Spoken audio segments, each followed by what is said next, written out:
तो मिथुन लगन वालों के लिए हम शुक्र की प्लेसमेंट को लगातार विचार कर रहे हैं और इस वीडियो में अब आपके तीसरे घर के लिए चर्चा कर रहे हैं। तीसरा घर जहां आपके चार्ट में देखा जाए तो सिंह राशि में ऐसा शुक्र आपके चार्ट में रहेगा। देखिए, सिंह राशि में वैसे टैलेंट के मामले में, क्रिएटिविटी के मामले में और बाकी कुछ अन्य मामलों में शुक्र बहुत अच्छा प्रभाव लाता है।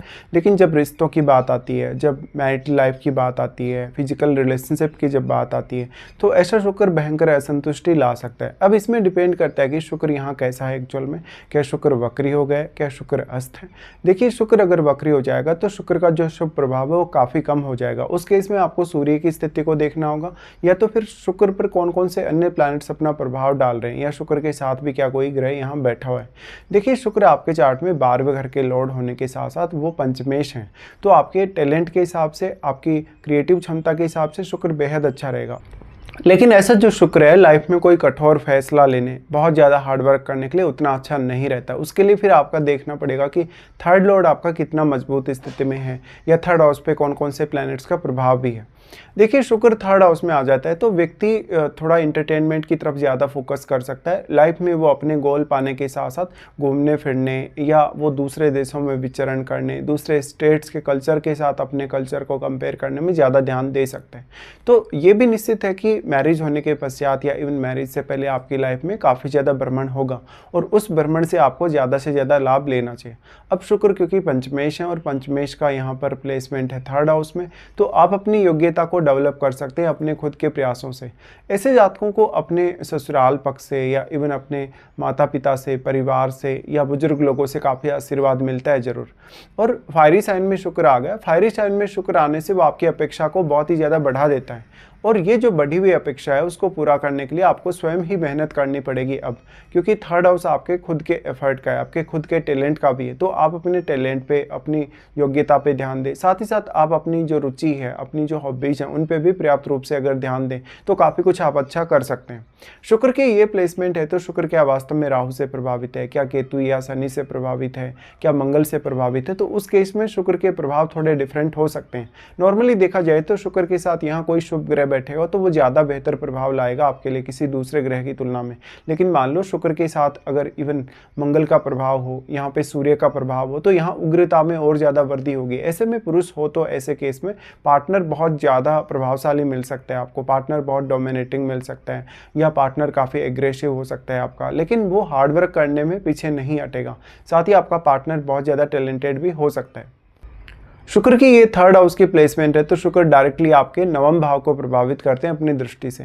नवम भाव आपका प्रभावित हो रहा है तो ये उच्च शिक्षा या विदेश जाने, इवन विदेश में सेटल होने के लिए अच्छा है। साथ ही साथ विदेश से आपको धन लाभ हो सकते हैं, आपको किसी दूसरे स्टेट या दूसरे कल्चर के लोगों से लाभ हो सकता है। शुक्र पंचमेश होने के वजह से आप हालांकि शुक्र के साथ अगर मंगल हो, इवन सूर्य हो, तो थोड़ा रिस्क ले सकते हो। लेकिन मेन बात शुक्र के लिए ये आ जाती है कि आप अपना खुद का टैलेंट कितना काम में लेते हो, आप अपनी खुद की नेचुरल स्किल्स पे कितना ज़्यादा ध्यान देते हो। ऐसा शुक्र है तो गायन, अभिनय वगैरह इस प्रकार के कार्य आपके लिए ज़्यादा अच्छे रहेंगे। शुक्र से रिलेटेड कोई भी आप बिजनेस करना चाहें उसमें भी आपको हालांकि प्रयास काफ़ी ज़्यादा करना रहेगा। अब शुक्र के साथ बैठे हुए ग्रह का प्रभाव आपको बेसिकली देखना होगा, और उसके साथ साथ शुक्र की महादशा को भी आपको विचार करना होगा। देखिए, वैसे तो लियो साइन का शुक्र है, तो अगर आपका थर्ड लॉर्ड बहुत मजबूत है चार्ट में तो फिर भी आपका एफर्ट आपके काम जरूर आएगा, आपकी मेहनत आपके काम जरूर आएगी, और आपका कुछ भी व्यर्थ नहीं जाएगा। लेकिन अगर आपका सूर्य बहुत मजबूत नहीं है चार्ट में, या यहाँ पर शुक्र को भी किसी अदर प्लैनेट का सपोर्ट नहीं है, तो आपके लिए हार्डवर्क करना तय है, और आपको हार्डवर्क करने के बावजूद भी अपने अपेक्षा के हिसाब से रिजल्ट मिले या ना भी मिले, तो इस हिसाब से शुक्र बहुत ज़्यादा आकांक्षाएं देता है, इच्छाएं देता है, लेकिन उनको पूरा करने के लिए आपको स्वयं को ही प्रयास करने रहते हैं कभी कभी। इस केस में शुक्र अगर वक्री होकर बैठा रहेगा तो आपको ज़्यादा प्रॉब्लम क्रिएट होगी। इस हिसाब से जातक बहुत ज़्यादा भोग विलास, जीवन में ऐशो आराम, लग्जरी, वो सब का सुख चाहेगा, और उसको पाने के लिए जातक किसी भी हद तक अब जा सकता है। लेकिन यहाँ किसी न किसी एग्रेसिव प्लैनेट का प्रभाव चाहिए अगर आपको ऐसा करना है तो, लेकिन उससे फिर आपके रिश्ते बिगड़ेंगे। तो यहाँ पर अगर स्त्री हो, किसी का अगर चार्ट हो और और अगर उनके चार्ट में ये प्लेसमेंट हो तो थोड़ा पुरुषों की तुलना में ज़्यादा बेटर प्लेसमेंट मानी जा सकती है। अब जो आपके चार्ट में पंचम घर में बैठा प्लैनेट है उसको जरूर आप देखिए। पंचम घर में बैठा प्लैनेट क्योंकि शुक्र के ही घर में आ जाता है तो वो ग्रह आपके 11वें घर को जरूर प्रभावित करेगा। फिर वो आपके चार्ट में कुछ अन्य भावों को प्रभावित कर सकता है, जैसे कि आपके सप्तम भाव को प्रभावित कर सकता है, इवन आपके 12th हाउस को प्रभावित कर सकता है, लगन को प्रभावित कर सकता है। तो उस हिसाब से आपको विचार करने की आवश्यकता रहेगी। बट कहीं ना कहीं आप अपने 5th हाउस के लिए, अपने पंचम भाव से जुड़े कार्यों के लिए भी यहाँ से थोड़ी हार्डवर्क कर सकते हैं, थोड़ी मेहनत भी कर सकते हैं। शुक्र का जो प्रभाव नवम भाव पे पड़ रहा है उस स्थिति में नवम भाव में जो बैठा हुआ ग्रह है वो भी बहुत ही मैटर करेगा। तो नवम भाव में बैठे हुए ग्रह का जिन जिन भावों पर प्रभाव है उन भावों को भी आपको जरूर विचार करना होगा। साथ ही सबसे इंपॉर्टेंट आपके लिए है आपका 12th हाउस, क्योंकि 12th हाउस का लॉर्ड शुक्र है और 12th हाउस का लॉर्ड जब भी 3rd हाउस में आ जाता है तो जातक हाईली क्रिएटिव हो सकता है, बहुत ज़्यादा टैलेंटेड हो सकता है। लेकिन ऐसा होता है कि कभी कभी जातक अपने रियल टैलेंट को सामने नहीं ला पाता या वो अपने आप को पूर्ण तरीके से समझ नहीं पाता, उसको थोड़ा समय लग सकता है। ऐसे केस में शुक्र अगर वक्री हो जाएगा और अगर आपके चार्ट में सूर्य भी थोड़ी कमजोर स्थिति में हो तो ऐसा आपके साथ संभावित है। अब शुक्र की महादशा आपके लिए बहुत इंपॉर्टेंट होगी। शुक्र इस प्रकार का प्लेस्ड है तो देखिए आप में जो उग्रता है रिश्तों को लेके, आपको धन, लग्जरी, ऐशो आराम को लेके जो चाहत है वो तो आपकी उग्र होगी ही होगी। आप अगर एक पुरुष हैं, चाहे आप स्त्री भी हैं, तो कुछ केसेस में आप में पार्टनर को लेके, फिजिकल रिलेशनशिप को लेके बेहद असंतुष्टि और उग्रता सामने आएगी, जिससे आपकी मैरिड लाइफ पर काफ़ी नेगेटिव असर पड़ सकता है। अब इसमें महादशा का काफ़ी बड़ा रोल है और साथ साथ में इसमें रोल है अन्य जो प्लैनेट यहाँ शुक्र पर अपना प्रभाव डाल रहे हैं, या शुक्र के साथ चाहे तो कोई प्लैनेट बैठा है तो वो तो सबसे ज़्यादा ही प्रभावित कर पाएगा शुक्र को, या तो फिर कोई ग्रह अगर अपनी दृष्टि भी डाल रहा है शुक्र पर तो वो भी प्रभावित अवश्य करेगा।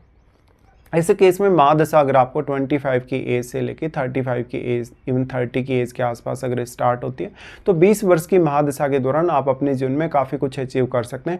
लेकिन उसके लिए आप स्वयं जिम्मेदार होंगे, आपको स्वयं को एफर्ट करने पड़ेंगे। दूसरा, अदर कोई पर्सन आकर हो सकता है आपको सपोर्ट ना करे। यहाँ पे 3rd हाउस में वैसे भी शुक्र का आना काफ़ी ज़्यादा कभी कभी कामुकता दे सकता है। अब इसमें लेकिन सप्तम भाव में बैठे हुए ग्रह का रोल काफ़ी इंपॉर्टेंट है, क्योंकि सप्तम भाव आपका धनु राशि वाला है और यहाँ पे गुरु का घर है। तो हो सकता है कि यहाँ पर शुक्र आपको बेहद असंतुष्टि दे पार्टनर के साथ रिलेशंस को लेकर। ऐसे में शुक्र थोड़ा चैलेंजिंग आपके लिए तब साबित हो सकता है जब यहाँ पर मान लो आपका केतु बैठा होगा शुक्र के साथ, या आपका इवन राहु बैठा होगा। इसके साथ साथ आपको अपने ओवरऑल चार्ट पर भी विचार करने की आवश्यकता है। शुक्र यहाँ पे कौन कौन से अन्य प्लैनेट्स को प्रभावित कर पा रहा है और आपके चार्ट में 12वें घर में बैठे हुए ग्रह, आपके पंचम घर में बैठे हुए ग्रह बाकी कौन कौन से भावों को या कौन कौन से ग्रहों को प्रभावित कर पा रहे हैं।